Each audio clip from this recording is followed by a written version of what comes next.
కర్నూలు జిల్లా బనగానపల్లె మండలం కైప గ్రామంలో దారుణం జరిగింది. గత కొన్ని నెలలుగా ఒక యువకుడు 10వ తరగతి చదివే ఒక మైనర్ బాలికపై అత్యాచారం చేయడంతో ఆమె గర్భం దాల్చింది.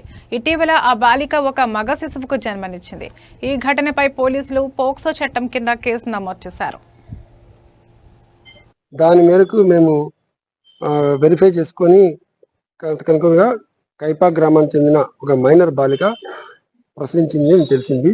అదేవిధంగా అదే గ్రామానికి చెందిన ఒక అమ్మాయితో శారీరకంగా అనుభవించాలని చెప్పి దాని ద్వారానే అమ్మాయి ప్రెగ్నెన్సీ వచ్చిందని చెప్పి అమ్మాయి ఫిర్యాదు మేరకు అమ్మాయి వాళ్ళ ఫిర్యాదు మేరకు కేసు నమోదు చేయబడింది.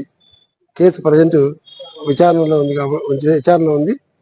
దాన్ని విచారణ చేసి తర్వాత ముద్దాయి పైన పోక్సో యాక్ట్ కిందనే కేసు రిజిస్టర్ చేసినాం. లేదా కస్టడీకి తీసుకుంటాం. దానికి సపరేట్ గా ఒక బృందం ఏర్పాటు చేసినాం.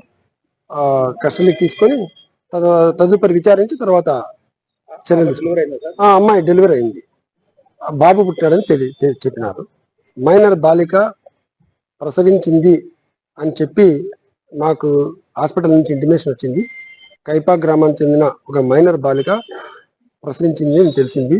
అదేవిధంగా అదే గ్రామానికి చెందిన ఒక అమ్మాయితో శారీరకంగా అనుభవించాలని చెప్పి దాని ద్వారానే అమ్మాయి ప్రెగ్నెన్సీ వచ్చిందని చెప్పి అమ్మాయి ఫిర్యాదు మేరకు అమ్మాయి వాళ్ళ ఫిర్యాదు మేరకు కేసు నమోదు చేయబడింది. కేసు ప్రజెంట్ విచారణలో ఉంది. దాన్ని విచారణ చేసి తర్వాత ముద్దాయి పైన పోక్సో యాక్ట్ కిందనే కేసు రిజిస్టర్ చేసినాం. లేదా కస్టడీకి తీసుకుంటాం. దానికి సపరేట్ గా ఒక బృందం ఏర్పాటు చేసినాం.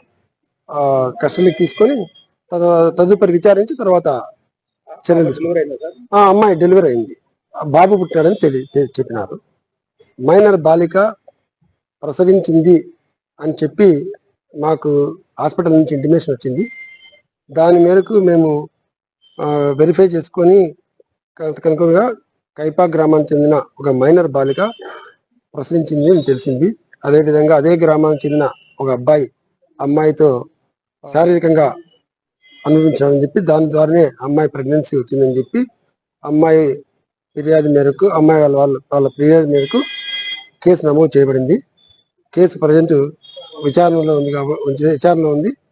దాన్ని విచారణ చేసి తర్వాత ముద్దాయి పైన పోక్సో యాక్ట్ కిందనే కేసు రిజిస్టర్ చేసినాం. లేదా కస్టడీకి తీసుకుంటాం. దానికి సపరేట్ గా ఒక బృందం ఏర్పాటు చేసినాం.